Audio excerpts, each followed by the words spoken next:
una instancia importante para nosotros, la reflexión en el ámbito de lo que ocurre a nivel nacional, latinoamericano, es parte de nuestro quehacer, nuestras discusiones diarias.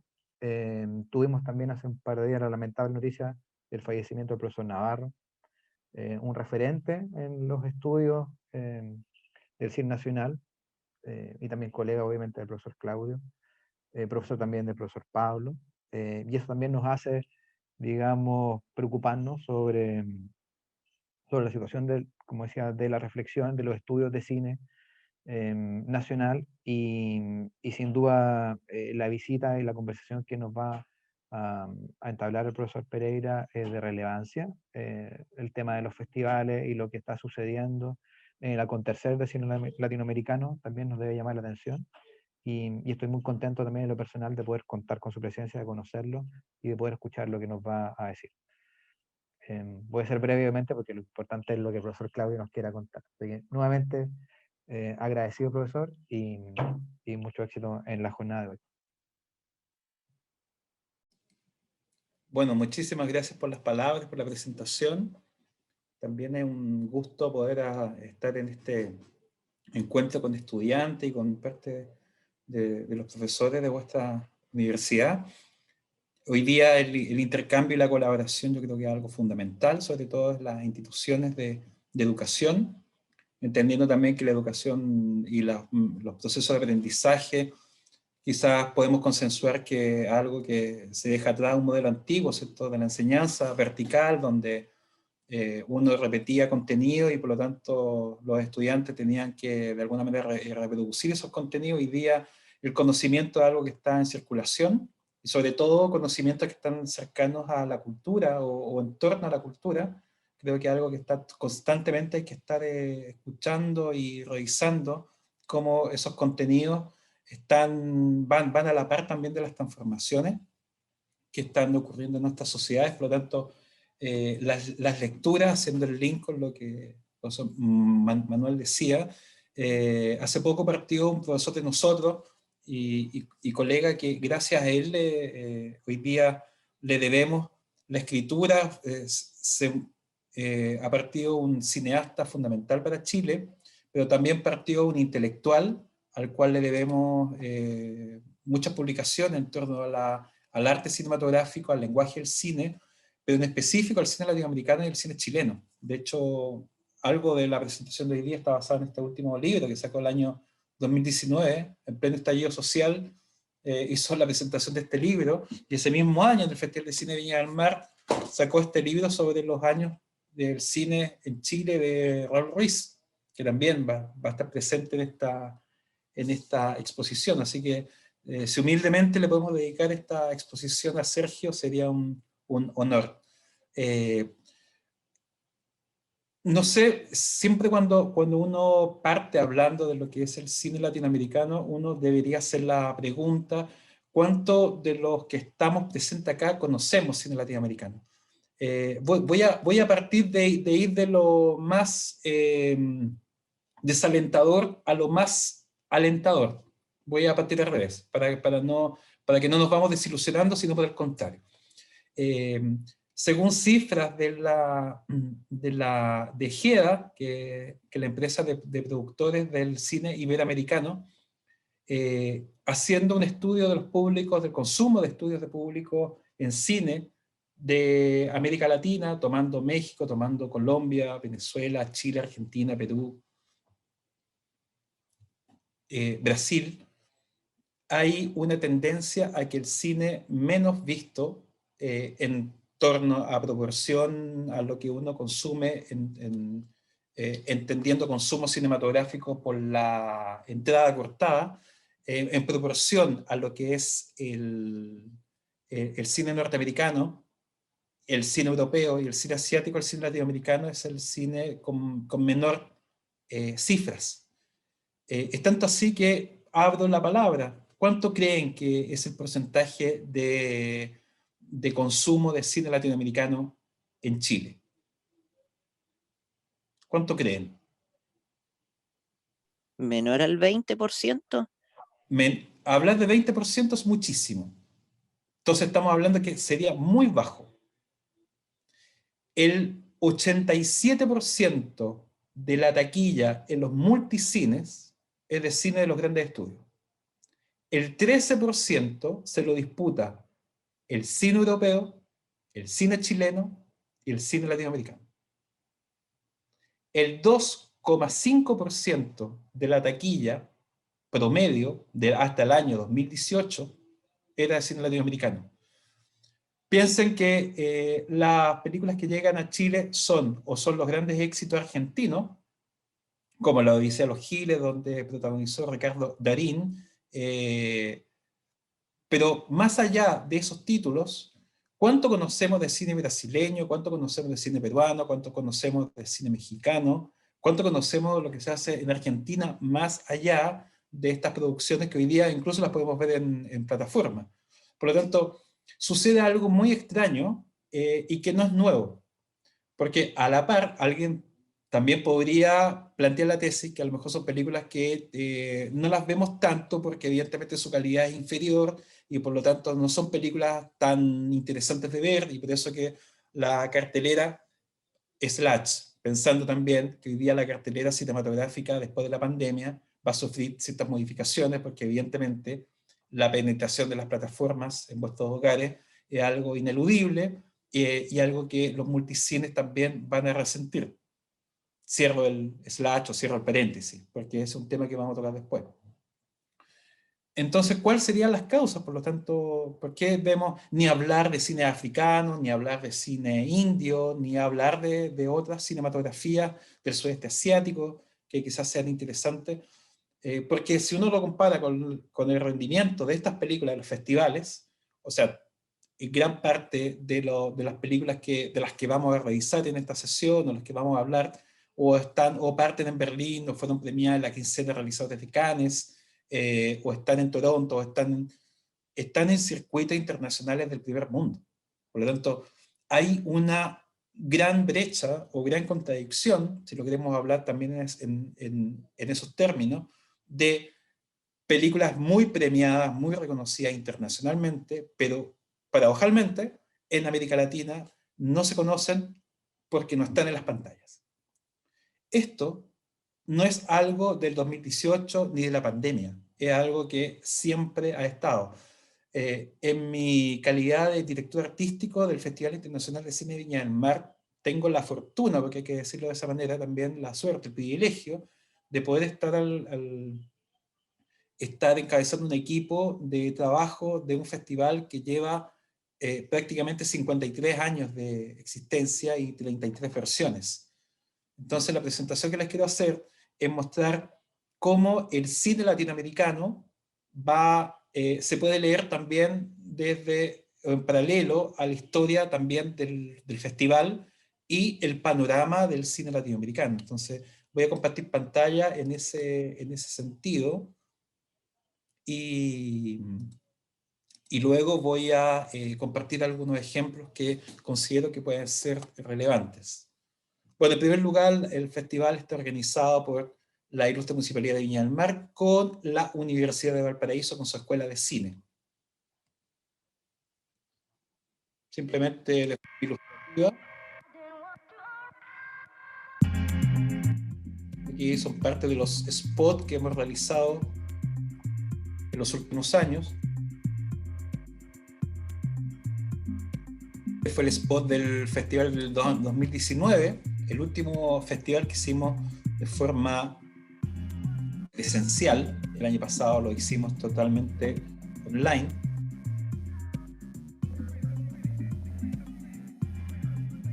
Y un festival latinoamericano.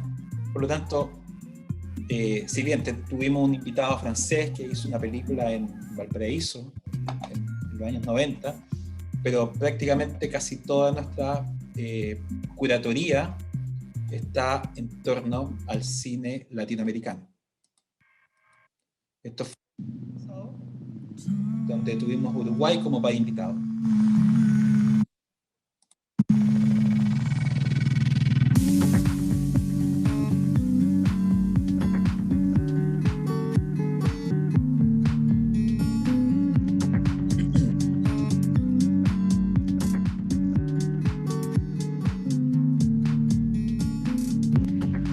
simplemente para ilustrar un panorama. Ese panorama es lo que hoy día hace que exista un festival que esté dedicado exclusivamente a ver cine latinoamericano. Aquí puse dos afiches. Puse el de la derecha, que es el afiche del año 2020, es decir, del año recién pasado, en formato online, con país Uruguay como país invitado. Y el de la izquierda es, y no puse el primero porque el primero está en muy baja calidad, este es el segundo Festival de Cine Latinoamericano de Viña del Mar, hecho en 1969, en octubre de 1969, hecho en la ciudad de Viña del Mar. ¿Por qué puse estos dos afiches? Porque es una manera de provocar un salto en el tiempo y para hablar justamente esta columna blanca que hay entre estos dos afiches, que es la distancia temporal y qué ocurre con el cine latinoamericano en estos más de 50 años. Entonces, lo primero, sé que por el tamaño de la pantalla no se alcanza a leer toda esta información que hay, pero simplemente como para aludir, esto es entre el año 57 y el año 79. La gran mayoría de los que están acá presentes no habían nacido para aquella época, pero este mapa temporal es muy relevante para el cine chileno y para el cine latinoamericano. Porque el año 57 aparece el Centro de Cine Experimental de la Universidad de Chile. El año 56 aparece el Instituto Fílmico de la Católica. El año 59 la Revolución Cubana. El año 63, ¿ven que está como en amarillo? Arriba es una línea temporal del cine, abajo una línea temporal de acontecimientos culturales y políticos relevantes. El año 63 está con amarillo porque el año 63 se inaugura, después de la creación del Cineclub de Viña del Mar, el primer festival de cine aficionado de Viña del Mar. Con esto dejo de compartir pantalla un segundo. La pregunta sería, ¿qué ocurre para los años 60? ¿O de cuándo hablamos de cine chileno? Preguntas de cuándo hablamos de festivales de cine. Es decir, lo que nosotros entendemos como cultura cinematográfica en torno a festivales, en torno a una circulación, en torno a películas, podríamos rastrearla. Por eso son tan importantes libros como estos y muchos otros, porque nos permiten tener certeza y desmistificar. ¿Qué me refiero con desmitificar? Hasta hace muy poco tiempo, cuando no existían estudios y investigaciones específicas de cine, se tendía a pensar que, por ejemplo, el nuevo cine chileno solamente tenía 3 películas: El Chacal de Nahuel Toro, Tres Tigre y Valparaíso, mi amor. Con las investigaciones que han ocurrido y que han encabezado Valeria Los Ríos, Ascanio Cavallo, Cecilia Rodríguez, Pablo Ducet, Jan Stange, Claudio Salinas, el mismo Sergio Navarro, Luis Horta, la misma Cineteca Nacional de Chile, la Cineteca de la Universidad de Chile, son instituciones y son personas investigadores que han podido relevar información importante. Por ejemplo, si volvemos a la presentación, vamos a encontrar que el año 57 aparecen las primeras películas también que podemos reconocer que se produce un cambio en lo que se entendía por cine en América Latina y sobre todo en Chile. El año 63 es un año importante porque aparece el primer festival de cine aficionado. Anterior al 63 no hay festivales de cine en Chile. Y anterior a los años, al 57, no hay escuelas de cine. El año 67 es el primer festival internacional de cine de Viña del Mar. ¿Y por qué está con amarillo? ¿Y por qué está más en grande que el año 63? Porque el 67 se produce algo insólito. Quizás para nosotros, evidentemente, hablar de esto es algo un tanto de perogrullo, ¿cierto? Es decir, que se van a reunir cineastas. Si en los festivales se hace una reunión de cineastas. Pero pensemos que el año 67 es la primera vez que cineastas de Perú, de Argentina, de Brasil y de Cuba se van a encontrar, y de Uruguay, y se van a encontrar con cineastas chilenos. O sea, el primer encuentro real de cineastas chilenos con cineastas latinoamericanos se produce recién en 1967, donde se produce el primer Festival de Cine de Viña del Mar. Y el 69, que también, como ven, está en amarillo, se hace el segundo Festival de Cine de Viña del Mar.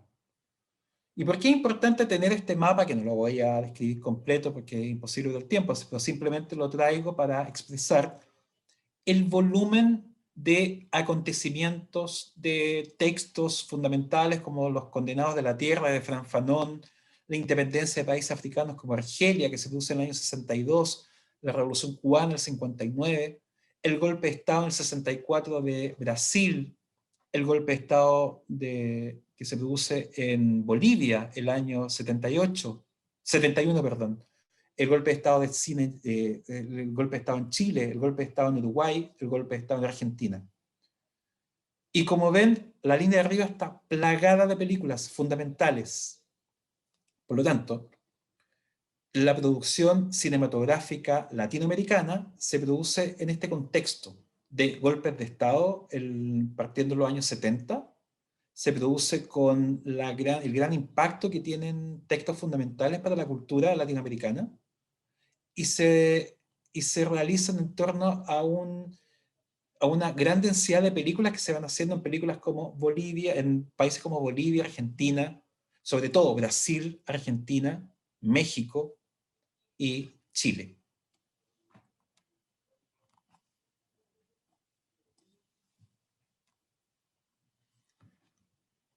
Aquí solamente un dato para la causa. Tanto el texto de Ascanio Cavallo, Explotados y Benditos, como el texto de Sergio Navarro, que esta idea de pueblo, que mostré al principio, dicen que efectivamente la matriz fundacional del cine latinoamericano, del nuevo cine latinoamericano, esta idea de crear un cine nuevo al que se había hecho anterior a los años 60, nace en Viña del Mar, porque se produce, primero, la reunión de cineastas latinoamericanos, y segundo, porque aparece un grupo de cineastas que sus primeras películas van a ser las películas fundacionales de este nuevo cine.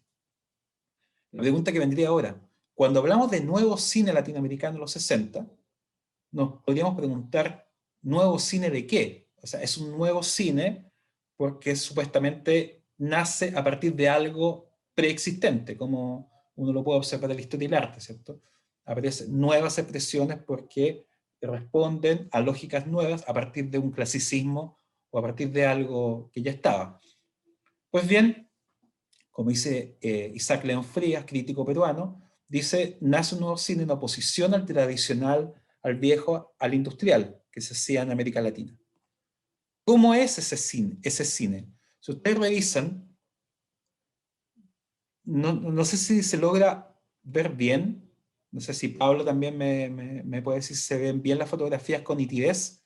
Sí, de las fotografías se ven bien. Sí, se ven bien. ¿Algún personaje que les llame la atención de estas fotografías?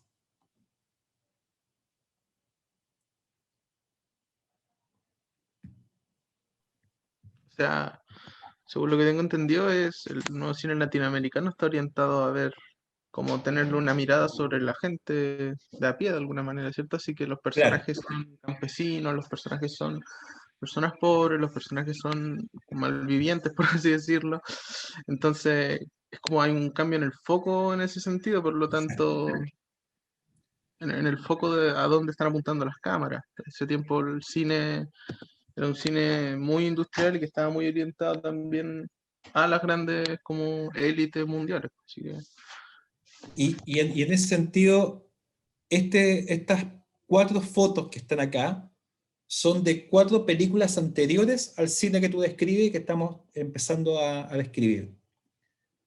En estas 4 fotografías de películas hechas en Argentina y hechas en México, que son las grandes industrias que existen hasta los años 60, ¿hay alguien en las fotografías que les llame la atención?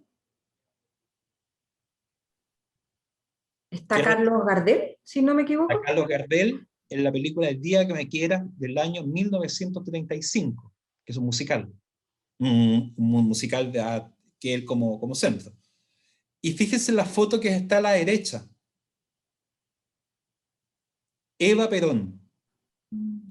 y Libertad Lamarque. La cabalgata del circo del año 45. Arriba, María Félix. Es decir, lo que vamos a tener para cuando uno dice el nuevo cine latinoamericano, nos estamos refiriendo a películas que, primero, como decía quien nos opinó recién, haciendo esa relación, son películas que continúan un patrón industrial. O sea, son películas que se hacen en Argentina, sobre todo en Argentina y México, que son las grandes industrias, que se hacen a nivel masivo. Es un cine arquetípico. Arquetípico me refiero porque reproduce y construye arquetipos de personajes, personas. La chica pobre, el trabajador, el hacendado, el patrón en el lenguaje chileno, pero digamos el dueño del terreno, del latifundio, del fundo, el dueño de la tierra, en otras palabras. Y eso está totalmente normalizado. O sea, que el personaje femenino esté construido en base a un arquetipo bastante extremo, y el personaje masculino esté también tipificado, es algo que está totalmente normalizado en la industria y hasta el día de hoy, o hasta hace muy poco, está sumamente normalizado. Los patrones que sigue el cine industrial o el cine masivo que se hacía hasta los años 60 no problematizaba ningún conflicto social. Las películas no tenían o como misión ni como objetivo entablar problematizaciones ni entablar tensiones entre el público o provocar que el público tuviese un punto de vista crítico frente a esa realidad. ¿Me explico? Por lo tanto, era un cine, por supuesto, condescendiente, un cine masivo, un cine arquetípico, y como se dieron cuenta, el musical y el cine de género cinematográfico, cuando me refiero al género, me refiero al género, al tipo de cine, era un cine que reproducía estos cánones. Entonces voy a seguir compartiendo pantalla en ese sentido. Entonces, cuando uno se pregunta, entonces el cine latinoamericano, ¿qué es? Es un cine que se independiza de estos patrones, se independiza de esta manera de entender el cine.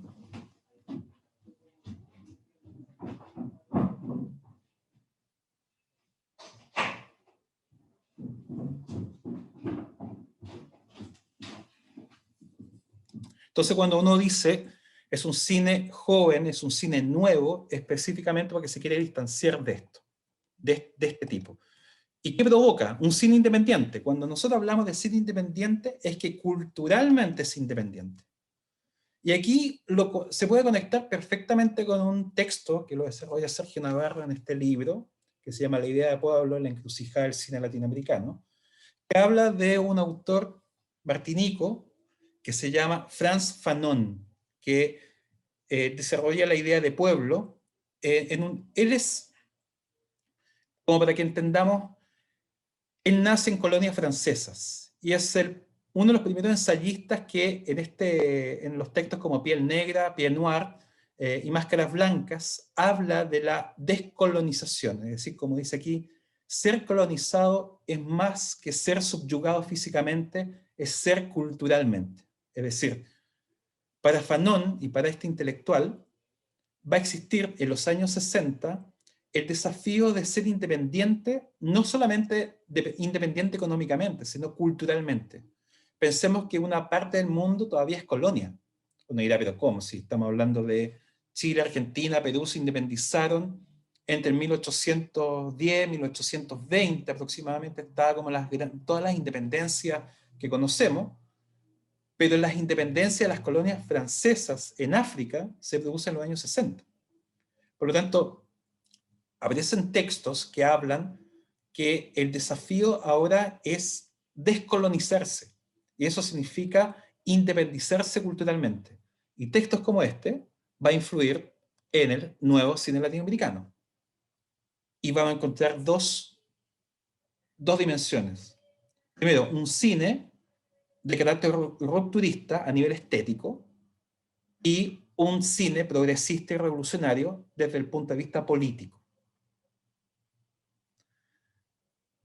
Y entendiendo, por lo tanto, y aquí dejo de compartir pantalla para poder mirarlos, porque el Zoom es un poco engañoso también en los que estamos acostumbrados a las clases presenciales, ¿no? Tenemos que acostumbrarnos en de poder mirar las caras, o por lo menos las pantallas.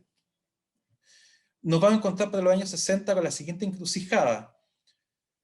La pregunta sería, entonces, Chile, Perú, Bolivia, México, Brasil, Colombia, ¿tuvieron cine antes de los años 60? Por supuesto. Todos estos países tuvieron cine, pero tuvieron un tipo de cine que reproducía un modelo industrial. El cine que viene para los años 60, inspirado por textos como el de Fanon, por las revoluciones como la Revolución Cubana en el año 59, va a ser un cine que va a hablar precisamente de los problemas sociales y transformaciones sociales y culturales que viven los propios pueblos o las propias sociedades. En otras palabras, el cine que se va a hacer en los 60, conocido como el nuevo cine latinoamericano, va a explicitar que existan tensiones culturales.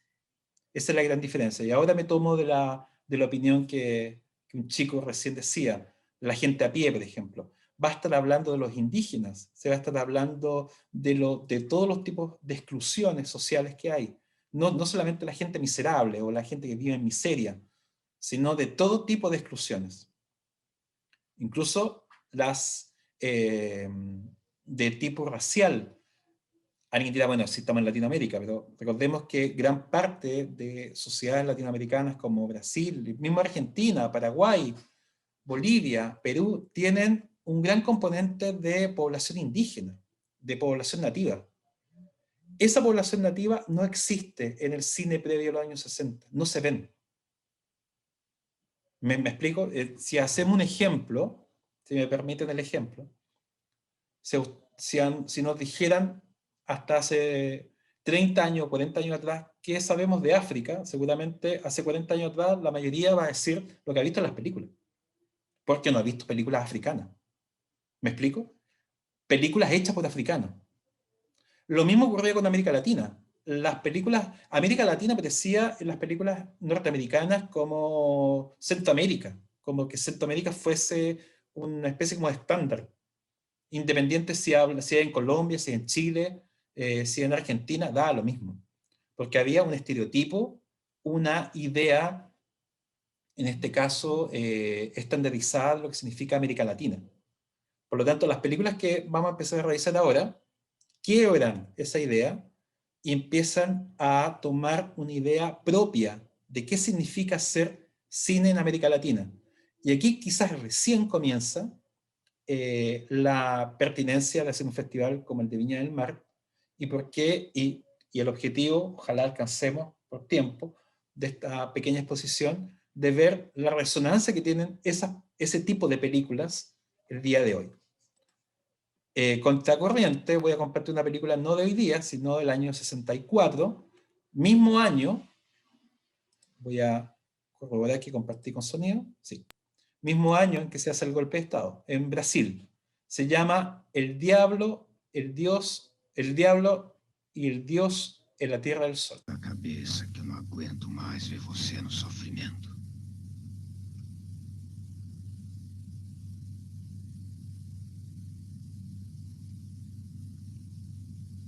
Já faz 3 dias. É muito tempo para quem viveu na guerra.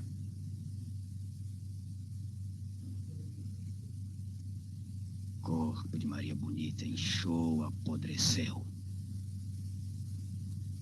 Os bichos agora estão comendo os olhos bonitos dela. Morreu Maria, mas Lampião está vivo.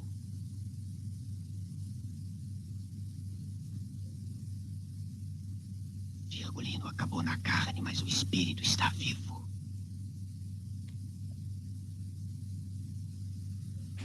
O espírito está aqui no meu corpo, que agora juntou os dois.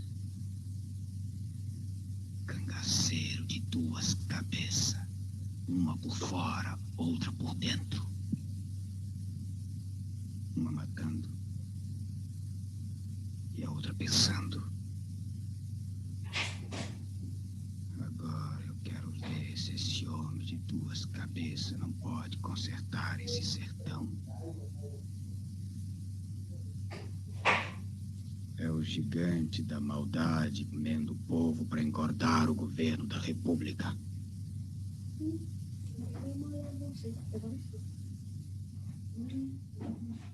Mas São Jorge me emprestou a lança dele para matar o gigante da maldade. Tá aqui.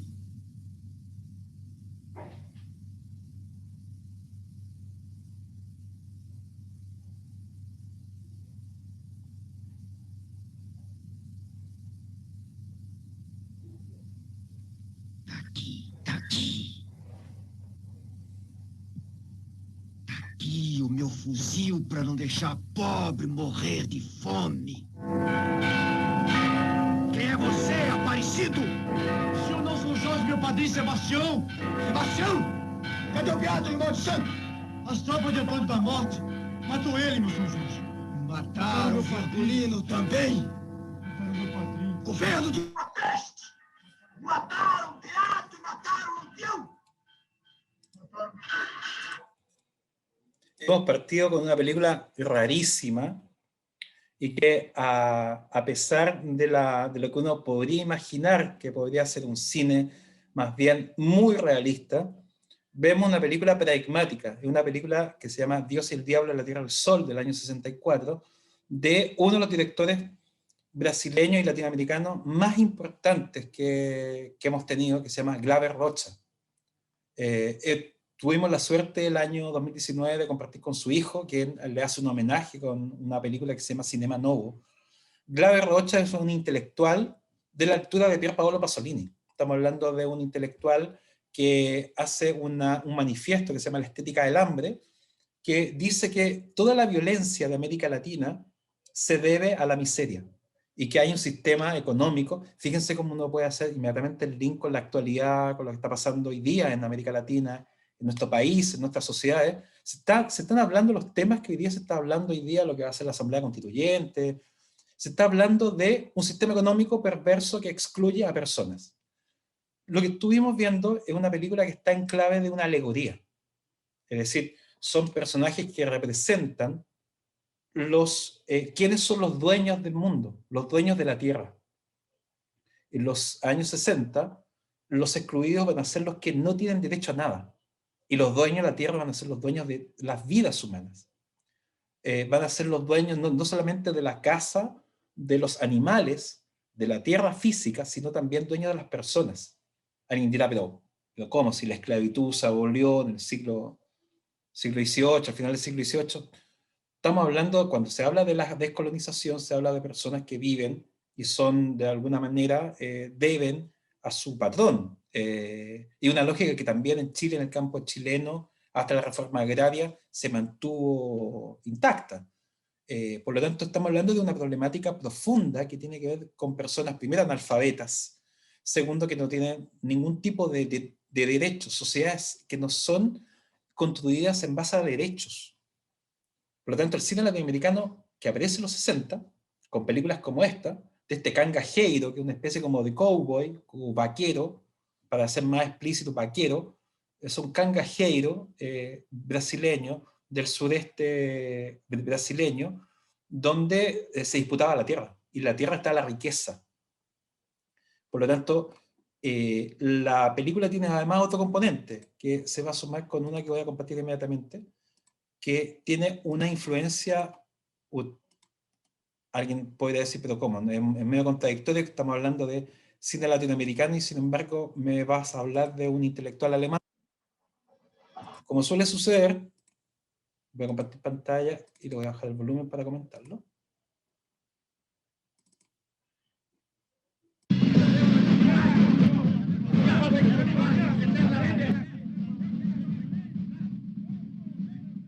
Pablo, ¿se escucha bien mi voz? Sí, profesor. Ya. Escucha bien. Hay una influencia importante para muchos cineastas que es el dramaturgo Bertolt Brecht. Y Bertolt Brecht, quien va a tener un compromiso muy potente político, sobre todo es un militante de izquierda, pero sobre todo la influencia que va a tener en el teatro de Bertolt Brecht va a impactar directamente a cineastas de los años 60. En Alemania, Werner Fassbinder, que es el más importante, y en América Latina es el cine de Clave Rocha. No vamos a tener la oportunidad de ver las secuencias completas, pero nos estamos enfrentando que los actores, en vez de citar un texto, perdón, en vez de repetir un texto, vemos algo sumamente artificial. Y los personajes más bien están haciendo una puesta en escena muy artificial, donde aquí es un país que se llama El Dorado, que está a punto de tener una sublevación militar y donde hay políticos corruptos. Esta película fue hecha en dictadura brasileña y donde hay una élite que es la que ha estafado al pueblo y que domina al pueblo y lo mantiene en la ignorancia. Esto con textos que son sumamente teatrales, pero están hechos para que el espectador reaccione. Bertolt Brecht decía que el objetivo de su técnica era romper con el voyeurismo. En otras palabras, el espectador deja de ser simplemente un expectante pasivo, sino cuando escucha este texto y ve estas interpretaciones, reacciona, participa, piensa, reflexiona.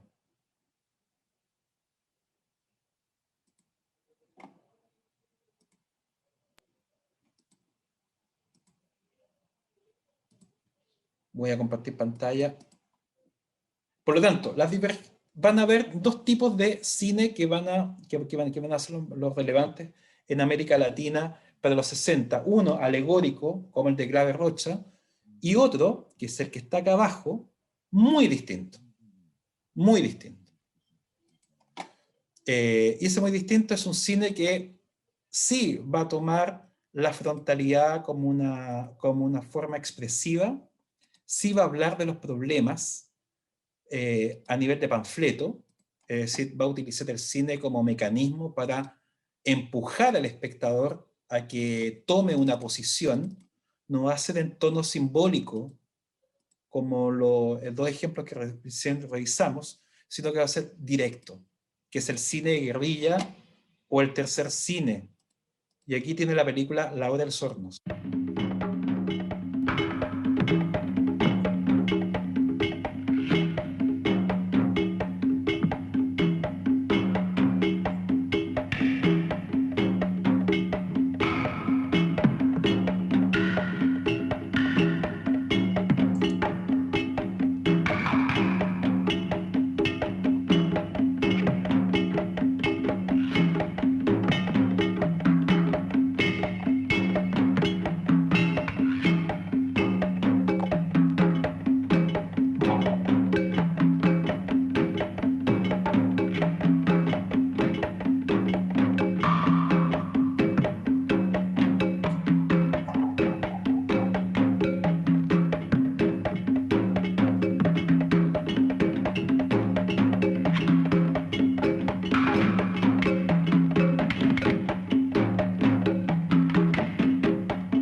Bueno, como es evidente que aquí el tono y la técnica cambia, esto hay que hacer el link también con lo que fue el cine soviético, ¿cierto? A través del montaje, esta idea que desarrolló Eisenstein, el cine de atracción, el cine intelectual, que las imágenes chocan.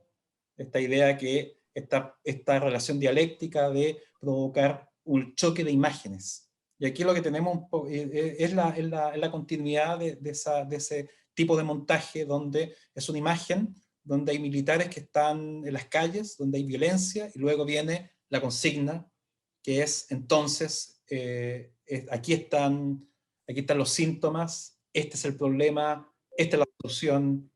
Este es el cine que muchos consideran panfletario, que esta película, como la que recién vimos, ¿dónde creen que se estrenó? En Chile. En Santiago, como suele suceder, se estrenó en Viña del Mar en 1969. Y esta película que recién vimos, La Hora de los Hornos, provocó no solamente debates, sino peleas y tensiones en torno a qué se entendía por el cine, o cuál es la línea que debía tomar el cine latinoamericano. Para eso les quiero compartir pantalla.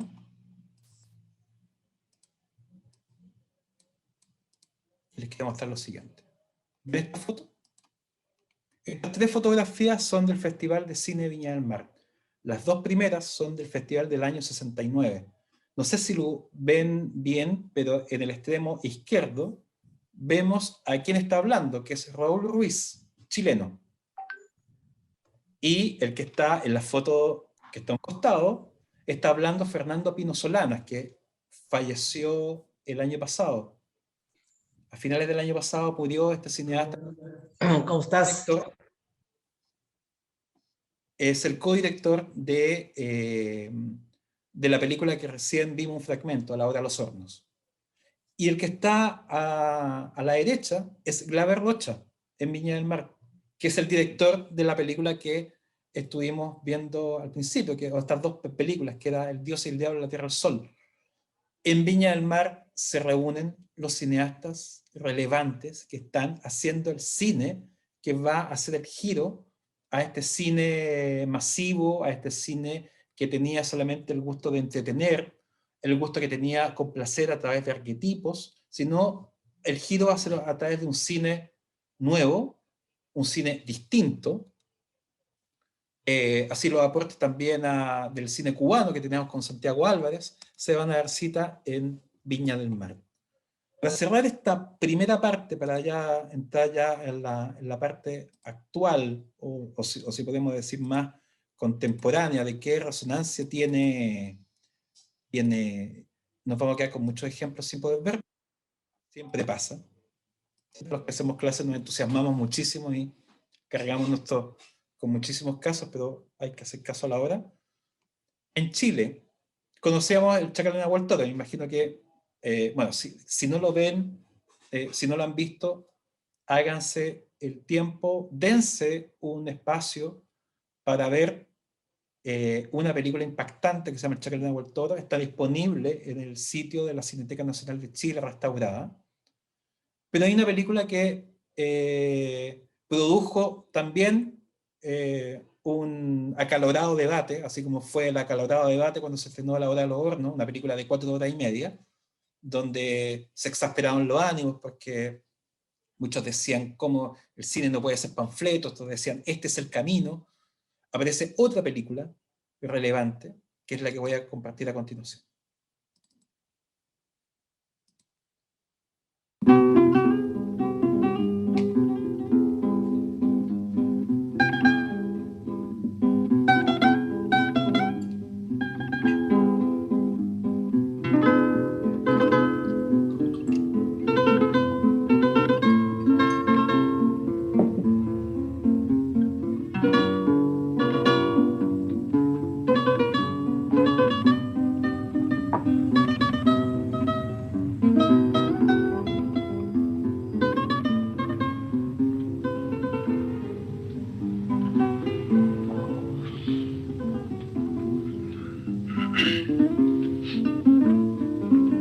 Ustedes por aquí. Yo sí, pero mi familia no.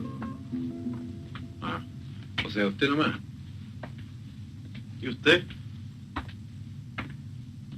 Igual, pero al revés. Eso sí que mi familia es toda de Iquique. Me han hablado mucho de usted. Ah. ¿Y quién sería el hocicón? Hermanito. ¿Quiere leer? No, gracias, poco leo. ¿Y usted? De repente, ya lo leo. Con permiso. Perdón, ¿molesto?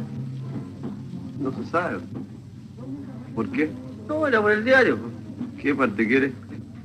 Para mirarlo en general nomás. Sí, lo sé. Después de usted. No, sí, ya lo leí. Gracias, yo leo muy rápido.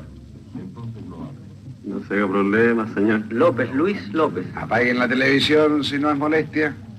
¿Usted no era por aquí? No, por eso es que reclamo. Yo estoy de acuerdo con usted. ¿Cómo no? Esa es la perdición de Chile. No, no. ¿Por qué no? ¿Qué tengo que estar contestando? Ahí está la libertad de cada uno. Hasta por ahí nomás. ¿Cómo así? Hasta por ahí nomás y punto. No le hagan caso a mi tío. ¿Usted puede decir lo que se le ocurra al señor Frey, por ejemplo? Depende. ¿Y de qué vendría a depender? No, si yo no le tengo ningún respeto al señor Frey. Mejor que Alessandri. Si es por eso, ahí está el señor Videla. Pero volviendo a don Eduardo... Perdón, si serviría otro.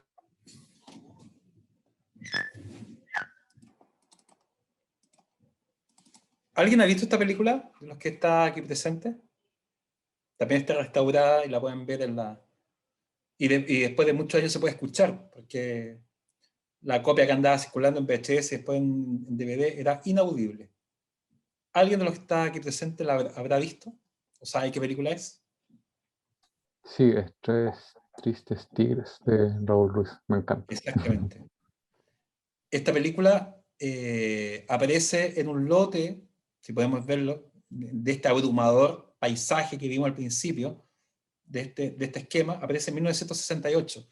Y aparece el mismo año que una película extremadamente distinta, que se llama Ayúdeme usted, compadre. Una película donde actúan los Quincheros, Pedro Mesones, de Germán Becker, que tenía una concepción del cine, del arte totalmente distinta.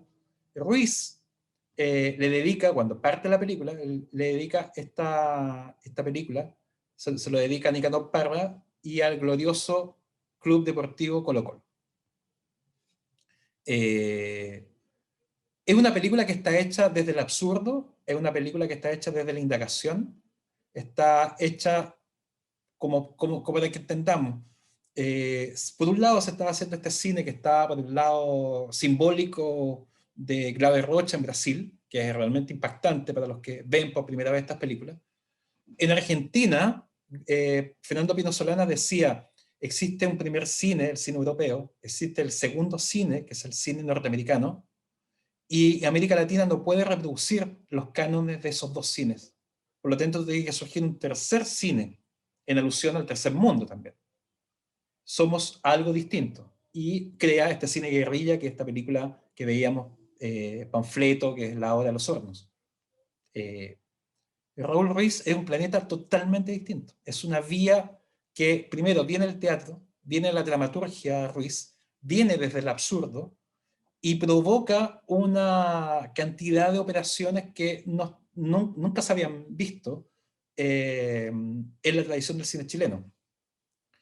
La indagación de los bares en el bajo mundo. Es una película que, si bien habla de la desigualdad, habla de los problemas de América Latina y de Chile, pero no lo habla desde el punto de vista directo ni panfletario, sino en esta... en esta resonancia que tienen los diálogos. Los diálogos no son interpretaciones de actores que termina uno, comienza el otro. Son reverberaciones, como lo dice él, en los bares. ¿Se fijaron en el detalle de la niña que aparece? Ruiz se disponía a filmar en un bar.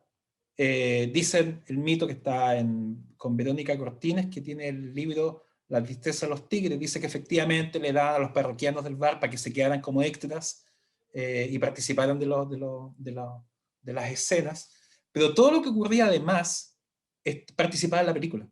Si la niña entraba a pedir monedas, era parte del film. Por lo tanto, estamos viendo una película que además está en una lógica documental y ficción al mismo tiempo. Tenían un juego. Los actores, cuando los pillaba la cámara, tenían que rehuir de la cámara, y Diego Bonacina, que era el camarógrafo, tenía la instrucción de seguir a los actores. Estamos viendo una cosa muy sofisticada que lo desarrolla en Estados Unidos también John Cassavetes. Esta idea del cine independiente, que la idea que prácticamente los actores improvisaban. O sea, imaginen todas las técnicas que están reunidas en una sola película. Esta película, el año 68, logra el Leopardo de Oro en el Festival de Locarno en Suiza. Y esto es lo que lo conecta a Ruiz con el mundo, que es otro capítulo, otro encuentro, y son prácticamente por lo menos 10 horas de conversación en torno a lo que se abre ahí. La pregunta que sería pertinente hacer ahora, ¿qué de este cine podría... Bueno, si a petición de Pablo, podríamos añadir Caliche Sangriento. Fíjense cómo empiezan a confluir muchos elementos de nuestra contemporaneidad, que uno lo voy a hacer una referencia muy acotada. En el año 69 se estrena la primera película color en Chile, de Elvio Soto, y es una película que retrata, a simple vista, un acontecimiento hecho en la Guerra del Pacífico. A alguien no le podría llamar la atención, alguien dice, bueno, es una película más histórica, si lo miráramos a simple vista. Pero la película tiene la virtud, y por eso que trajo además la molestia del ejército, que pidió además que la película no se estrenara. Caliche Sangriento habla efectivamente de un batallón del ejército que está extraviado, pero el diálogo que hay entre el teniente y el capitán, el teniente Jaime Badel, que es un abogado, le hacen una conversación como si fuese una conversación hecha en 1969. Me explico. El contenido y el diálogo de la película es contemporáneo a la película, pero no es contemporáneo a la época en que se está representando. Por lo tanto, hay un quiebre de la interpretación histórica. Por lo tanto, ahí vemos también otra... veamos un segundo. Entrando entre Moquegua y Tacna, y espero que la guerra. Trataré de aprenderlo, será mejor para todos. No necesita pensar. Es penoso saber que en una guerra no se piensa. Se piensa solo para la guerra. ¿Lo dice con orgullo? Usted está en la guerra más grande que conoce América. Si quiere que la ganemos, haga solo lo que le ordenan. No la vamos a ganar nosotros. Los vencedores serán los ingleses o los yanquis. Esta guerra la ganará Gibbs y compañía, o Gildemeister, o Dreyfus, o cualquiera de esos. Es una cuestión de plata, capitán, no de honor. Cosa que usted no tiene. Si tuviera honor, sabría que su bandera es la de Chile. Lo sé, por eso estoy aquí. Pero ahora me da pena que hayamos sido arrastrados a una guerra por unos enemigos que usted no quiere ver, y que no son ni peruanos ni bolivianos. Dígame si eso no es un lenguaje contemporáneo o expresión de problemáticas contemporáneas que no tiene que ver con patriotismo, no tiene que ver con repudiar a otra sociedad. Hay intereses económicos que están marcando una guerra y que están diseñando un conflicto, que es un poco lo que tiene que ver hoy día, cómo se han relevado las problemáticas, las tensiones con la riqueza. Piensa que el mismo territorio donde, bueno, en ficción supuestamente es Moquegua, es lo que hoy día es Perú, pero son los territorios que están en tensión donde está el salitre. Hoy día no está el salitre, pero está el litio. Y están otras riquezas que están en los territorios. O sea, hoy día los territorios y una sociedad económica neoliberal como Chile y que está centrada en la explotación de explotación de los recursos limitados de la tierra, evidentemente entra en conflicto. Por lo tanto, Caliche Sangriento torna a un diálogo contemporáneo y necesario. Para ir cerrando,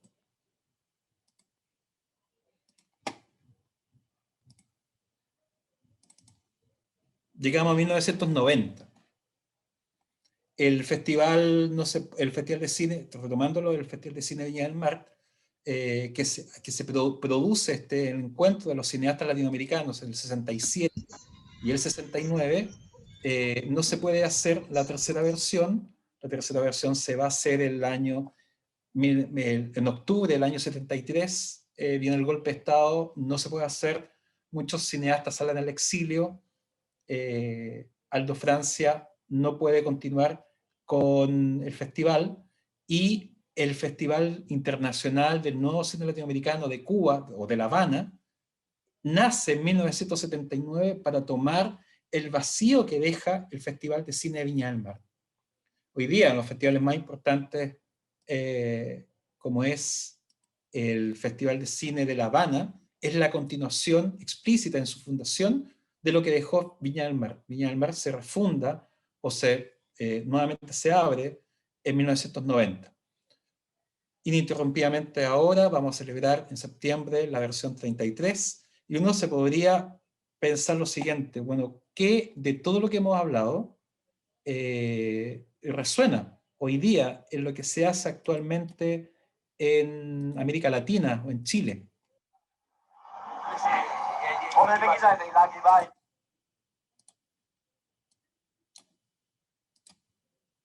Una película que nació de un work in progress hecha en Viña del Mar, se llama Perro Bomba. Il ferait pas de mouchoir, il fait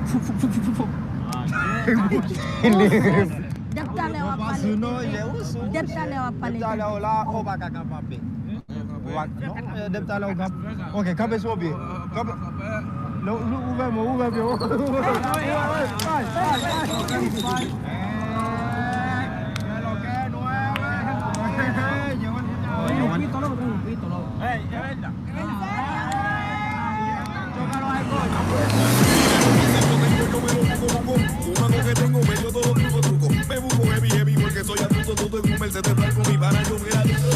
Dinero fácil yo tengo, yo me lo busco. Dinero fácil yo gasto, me sé los trucos. Dinero fácil yo tengo, yo me lo busco en un Mercedes blanco.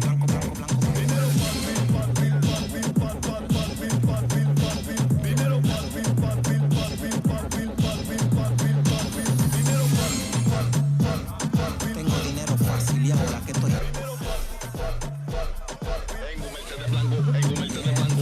Tú me viste paseando con Tommy Lassie, dando vueltas por la city, gastando dinero fácil.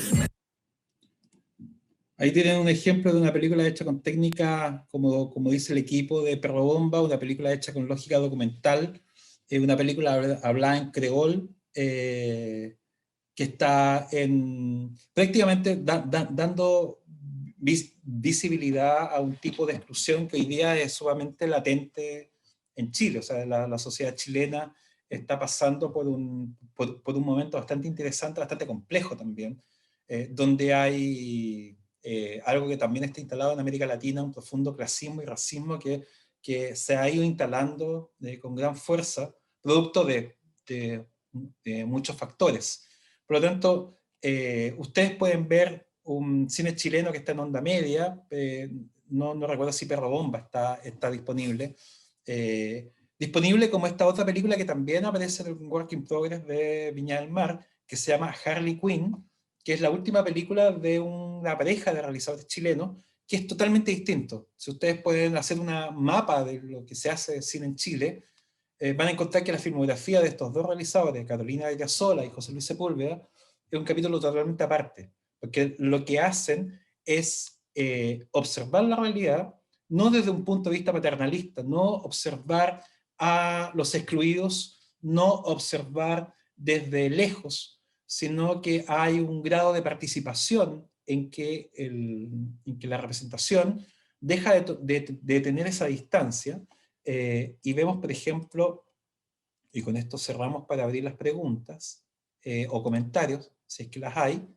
de películas como Harley Quinn, una película que, ahí está, me había olvidado, o sea, se me había perdido.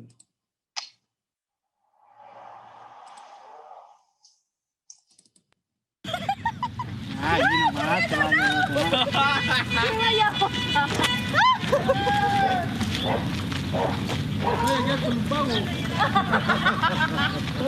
Chincheros que se pongan un babero, móntate aquí en mi velero y vamos a insultar al mundo entero. A mí no me sale lo de caballero y por ende la gente no comprende que mi enchule por ti nunca se expira. Vente, directamente desde el infierno. Abran paso que llegó el yerno, tu papá está más cuadrado que un cuaderno y no comprende mi lenguaje moderno. Muévete que llegó el cafre de Trujillo, mujer, tú me caes como dedo en el anillo. Vente y múdate pa' mi castillo y todos los días te cocino lo mío. 3 vueltas de carnero y flaco puesto por el vacuero. Casi le llega. Gracias por venir a nuestra felicidad tan linda, ¿no? ¿Cierto? Los suegros también hacen brindis. Dan un lindo camino los dos juntos. ¿Viste que ya era más bonito? Duren harto. Ese se llama ¿Ya? experiencia. Muchas felicidades a todos. Todavía no quiero nietos. Por favor. No, hace 14 años. Hace 14 años está buena farsa. Es una farsa, una farsa, una farsa. Está la niña, es la hija. No me interesa. Es la hija, hijo. Es la hija.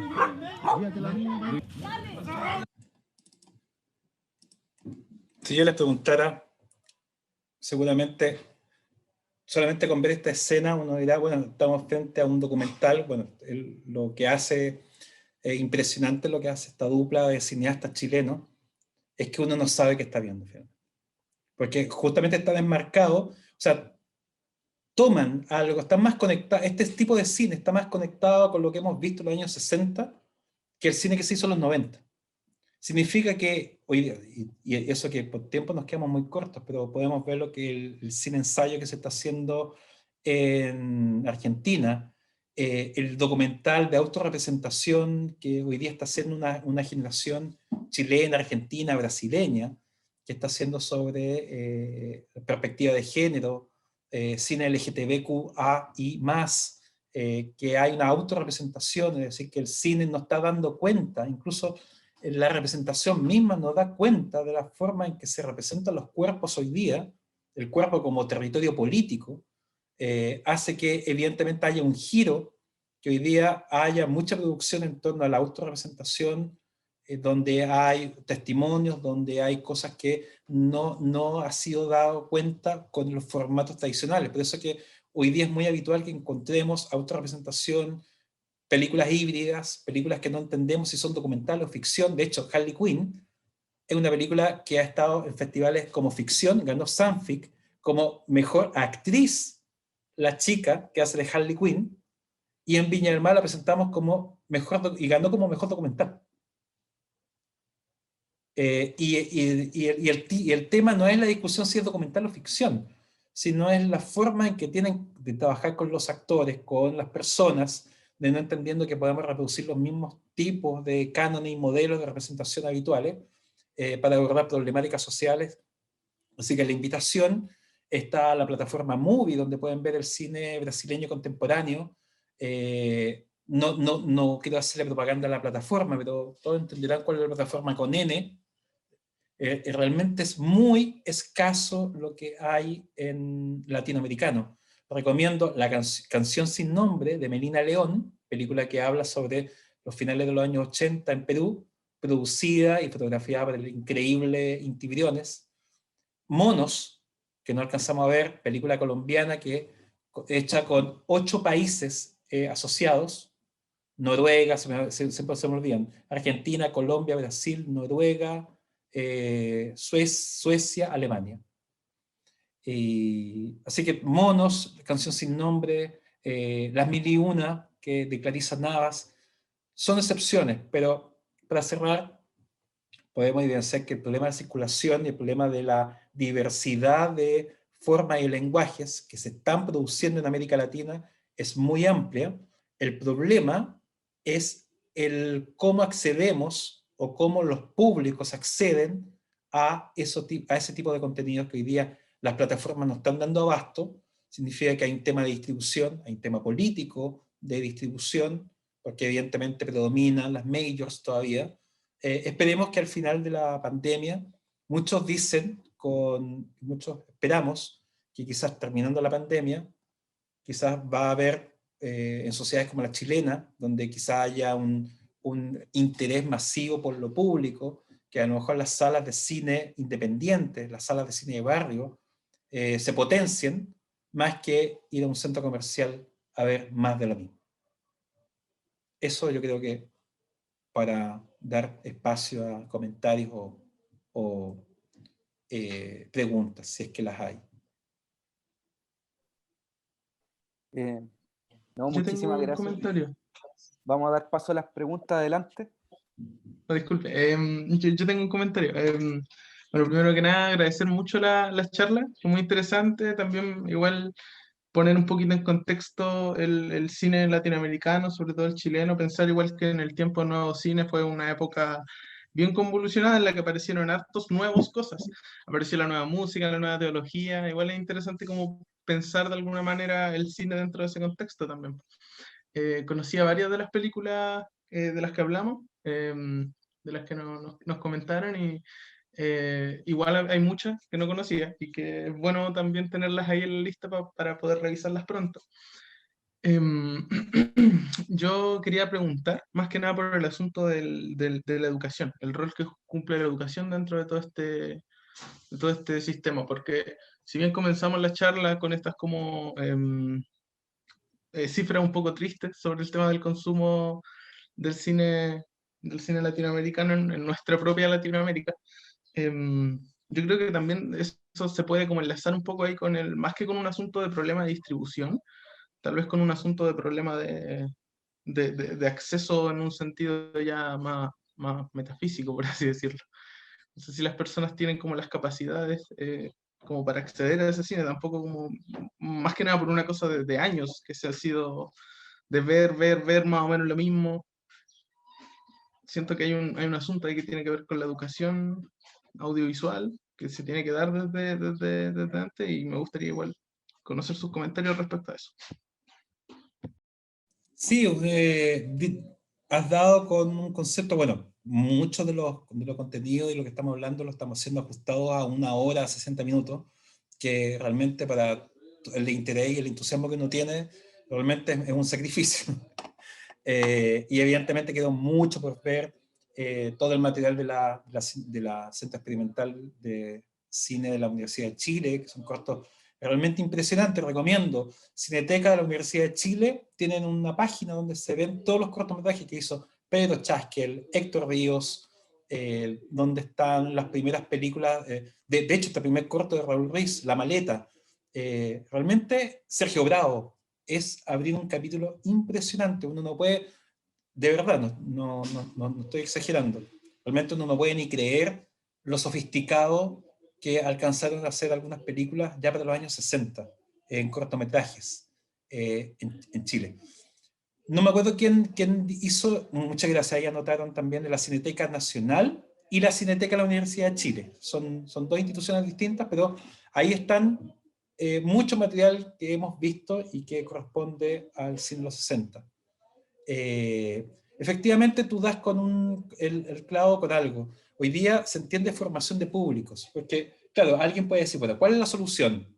Disponer de una plataforma donde estén todas estas películas y punto, y con eso solucionamos el problema. El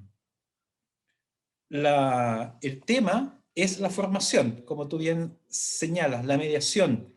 Es decir, hay mucho contenido que es mucho por prejuicio. Como se dice en la formación de público, existen barreras que el público no accede. El dinero para costear una entrada a una sala de cine. Por otro lado, que no todas las localidades del país existen salas de cine. Pero hay otras barreras de carácter simbólico. Muchos creen que las películas latinoamericanas se escuchan mal, son mal actuadas, o van a hablar de narcos. Y estos son con estudios culturales que se han hecho sobre los prejuicios para ver una película latinoamericana. Uno piensa, ya, voy a ver sufrimiento, o voy a ver drama. ¿Para qué voy a ver drama si ya tengo?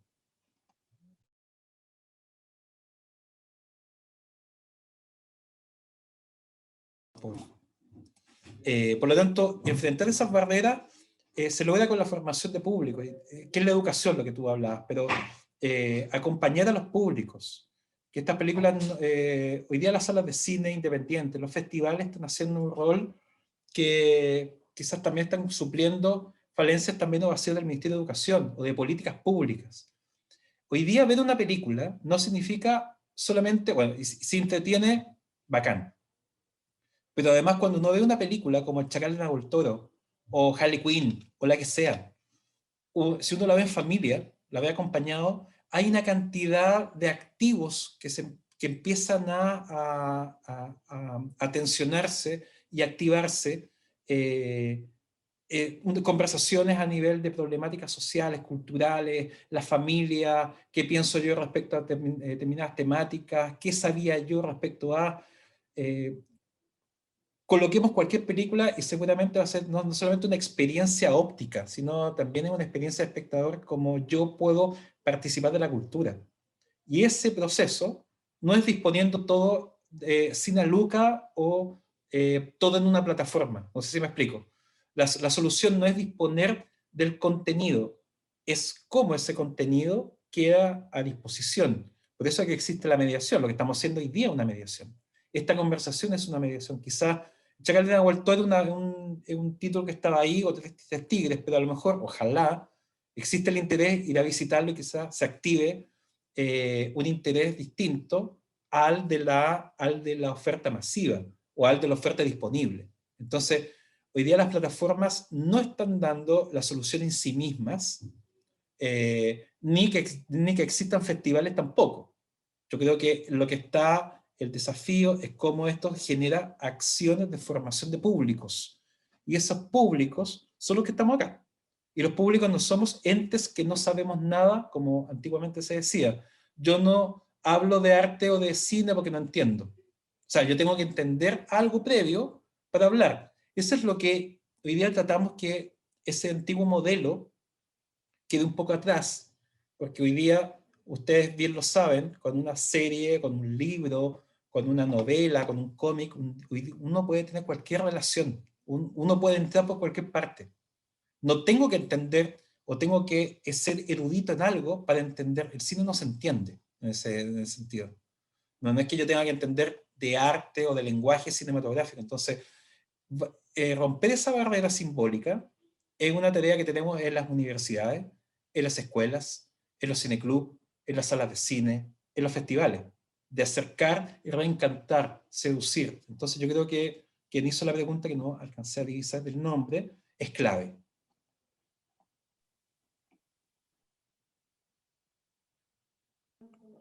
Ricardo Lara hizo la pregunta, profesor. Ricardo. Un abrazo, Ricardo. Muchísimas gracias, un abrazo igual. ¿Alguna otra pregunta, consulta? Preguntas. ¿Yo puedo seguir hablando de esto? No tengo... Sí. Ya que nadie, yo me gustaría hacer como una simple pregunta en realidad. Agradecer obviamente la presencia del profesor Pereira y de su exposición sobre el cine, sobre todo sobre nuestro patrimonio, digamos, latinoamericano, porque tiene que ver con una configuración que es parte de nuestra cultura. O sea, el cine, las películas hablan de nuestra situación en esos momentos, en esos contextos, hablan de un contexto cultural que es súper importante también poder dilucidar, sobre todo en Latinoamérica, porque siempre se habla de la identidad latinoamericana.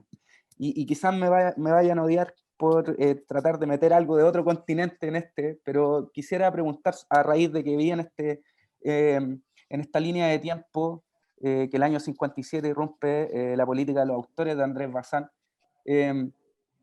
¿cuánto influye en esta conmovisión del cineasta latinoamericano de los años 60 la Nouvelle Vague, esta nueva concepción del cine más que va en contra también de esta concepción industrial? Sí.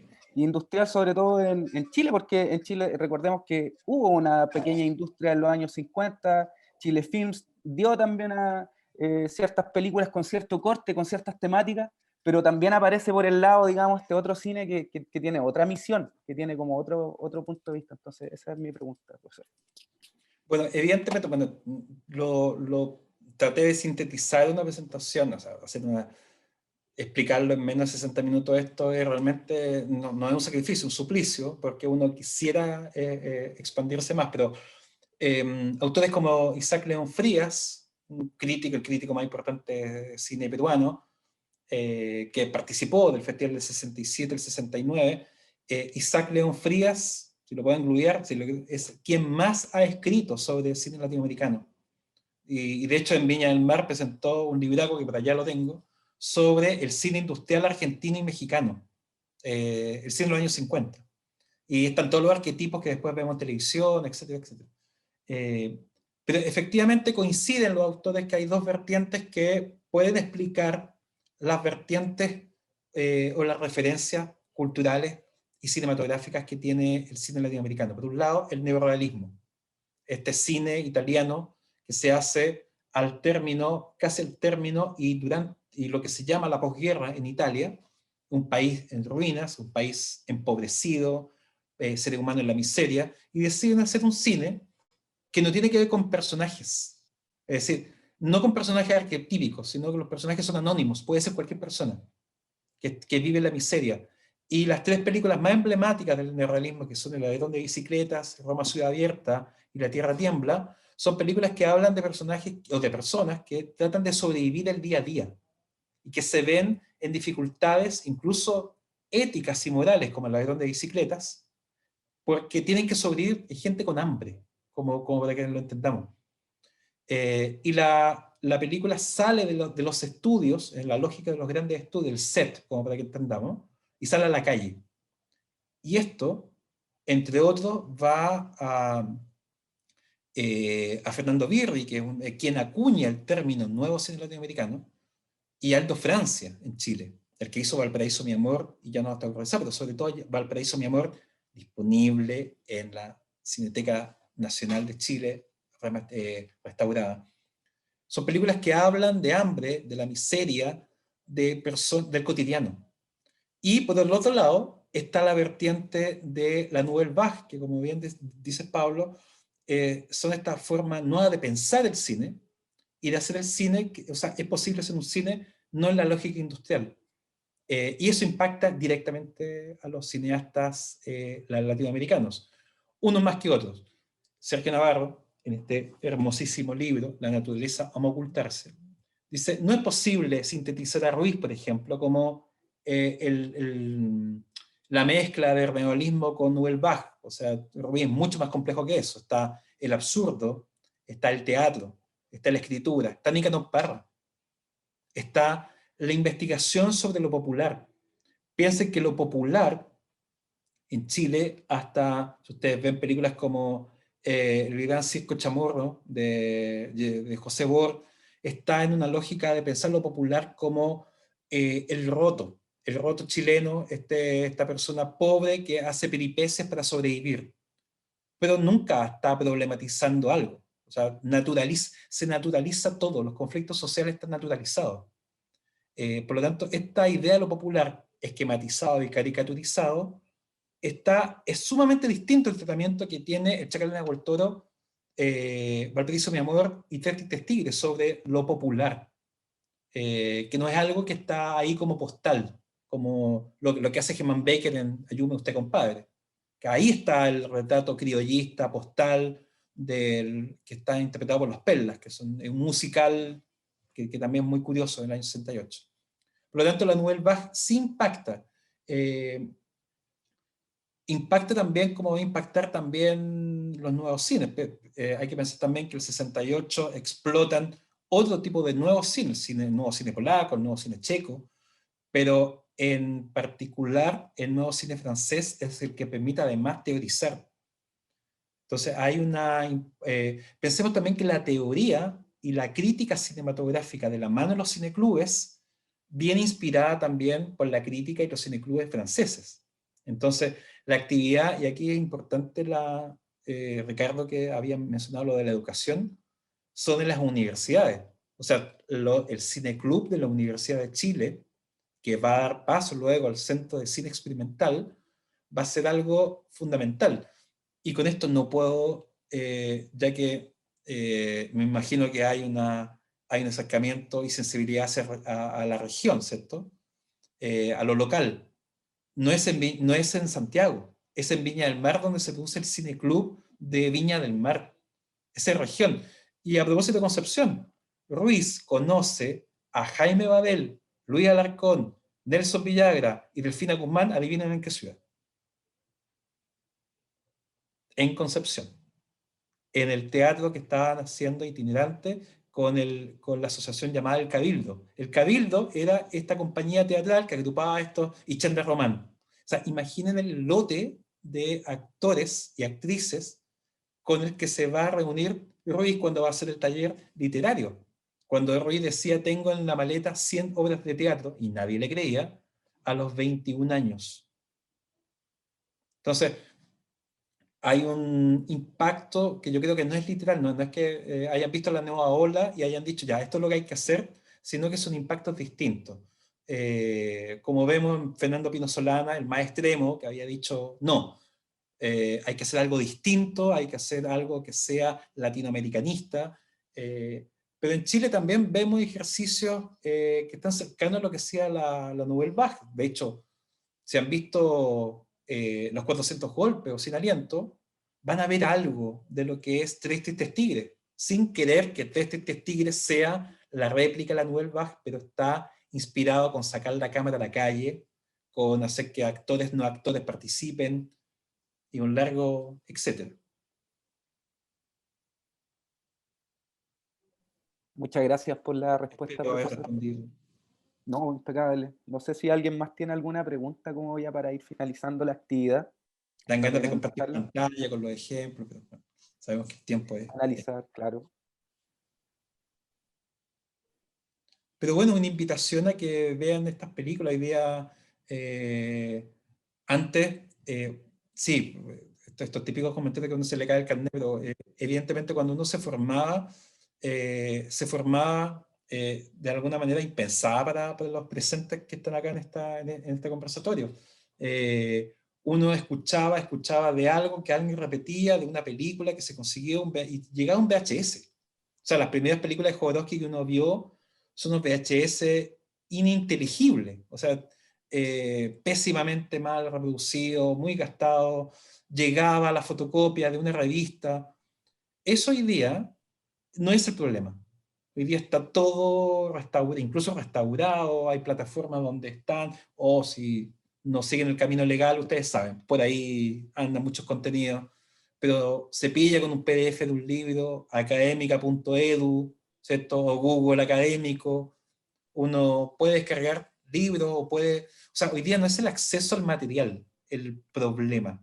El problema hoy día es la formación de públicos. Hoy día es el acompañamiento, hoy día es la mediación, hoy día cómo eso nos hace sentido, cómo ir a una sala de cine o ver una película en familia o con pareja o solo, puede realmente cambiar la vida de alguien.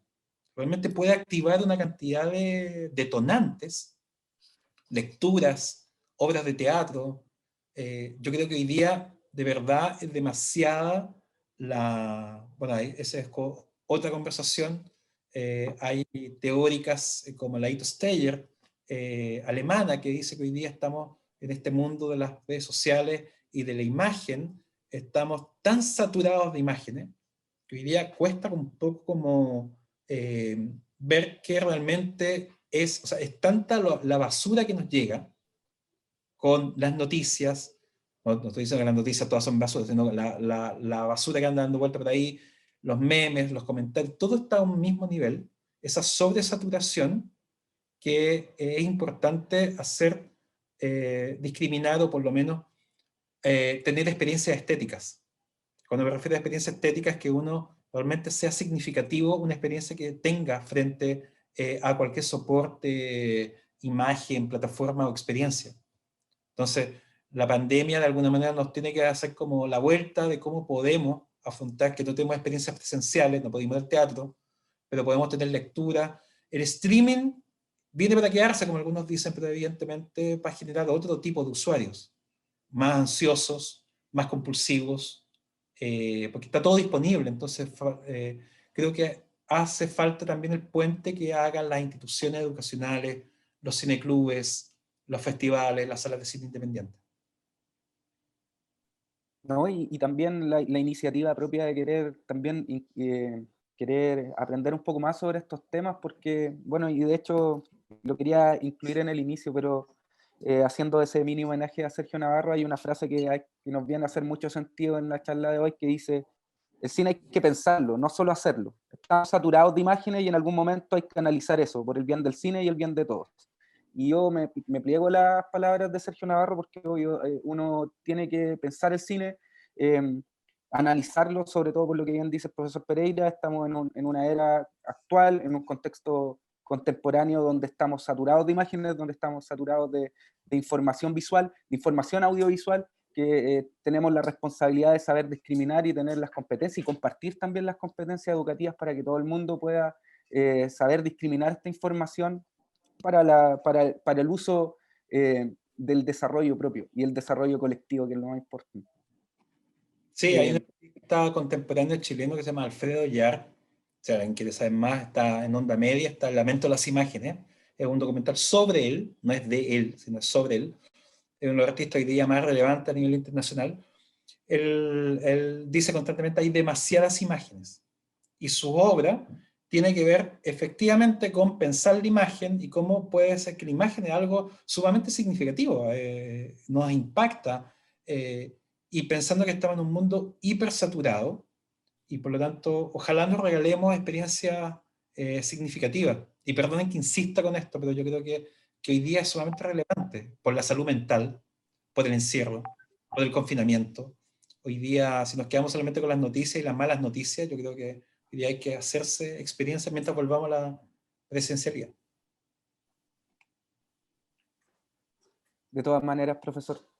Muchas gracias, Manuel, por hacer los apuntes sumamente necesarios. Ahí tienen los links de todo lo que hemos ido hablando, así que es muy necesario que ojalá lo puedan linkear. Si no conocen Onda Media, conozcan Movie, y un largo etcétera de sitios que nos permitan hacer esta vida un poco más feliz.